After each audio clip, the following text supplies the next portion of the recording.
All right, well, celebrity carpenter Scott Cam has defended his $350,000 taxpayer-funded salary as none of your business. Well, it is your business. You pay for it. He's already pocketed $145,000 as a skills ambassador, but his only output has been 8 social media posts. Now, that's about $18,000 by my calculations per tweet or per Instagram post. Give me a break. But what's worse than that, I have to say, I watched the interview today, he's an arrogant twat. He went toe-to-toe with my Sky News colleague Annelise Nielsen. Take a look. If you did your homework and knew what you were talking about, you'd work out that all of the tours and appointments that we're going to see are school-based or education facilities like TAFEs and things like that. Now, over the summer, all of those facilities are closed. So there's no students here. I think that would be a waste of taxpayers' money if I was standing in an empty school, wouldn't you?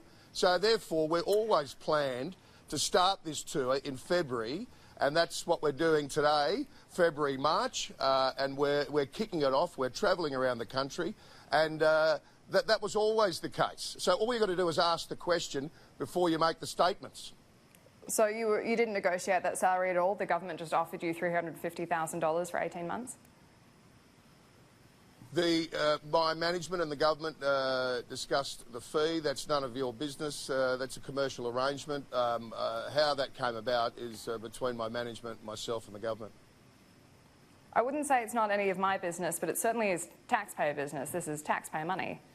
Well, the amount is taxpayers' business. How that came about, that's my business, because that's what my business is. That's what I do for a living.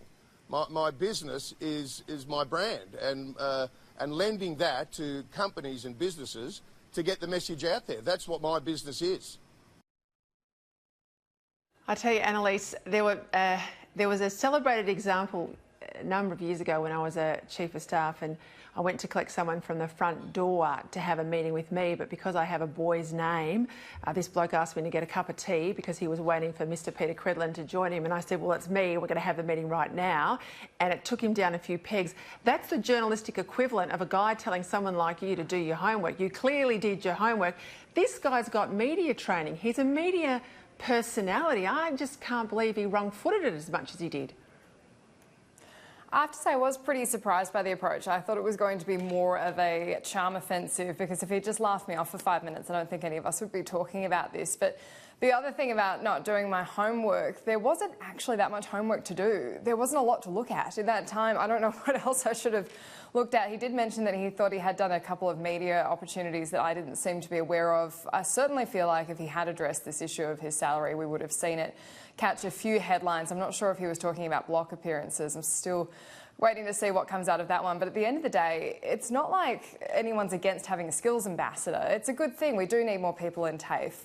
The salary, it could be worth it. He does have an incredibly high profile, but I think most taxpayers just want to see what you're doing. So 8 social media posts in that time. The bit we didn't show was just where I said, well, why didn't you just start the contract in February if you are visiting schools? Why didn't you start getting paid then? Didn't really get much of an answer on that point either. So I think... Yeah, that was a point you made well, I think. He was trying to say, well, look, I haven't done much because schools and universities and TAFEs and other things have been closed over the summer break, but he's been taking the coin for a lot longer. So if he wasn't going to start until they all returned in February, he shouldn't have picked up the cheque till February. But also an ambassador's got to lead from the front, Annelise, and we're trying to say to young people, do a trade, which means you're on the building site at 7:30, or you're knocking on someone's door to fix their plumbing, and you work hard and you'll get ahead. He's not working hard, and he's certainly taking the coin.